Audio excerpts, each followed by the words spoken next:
तो देखी जा हम एगो गीत लेके आइल बनी। बहुत ही प्यारा सा कमेंट आइल बा कि नेहा जी के कि इस गीत को आप ब्लॉग डालिए। तो उन्होंने बहुत रिक्वेस्ट किया है, तो उनकी आज फरमाइश जो है हम पूरी कर देते हैं। गोरे बदन पापा धिया जनम वाला, गोरे बदन पापा धिया जनम वाला, यार खोजी दिहल सामरे दामद रे लालनामा, यार खोजी दिहल सामरे दामद रे लालनामा। सावर सावर जनी कर बेटी, सावर सावर जनी कर बेटी, अरे सावर हमें श्री राम रे लालनामा, अरे सावर हमें भगवान रे लालनामा।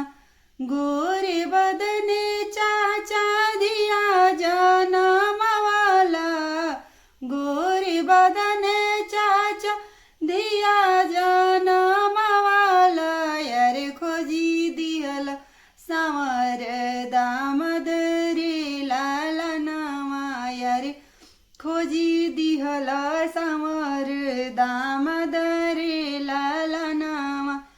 सावर सावर जनी कर बेटी, सावर सावर जनी कर बेटी, अरे सावर हमें कृष्ण मुरारी रे लालनामा, अरे सावर हमें कृष्ण कन्हैया रे लालनामा।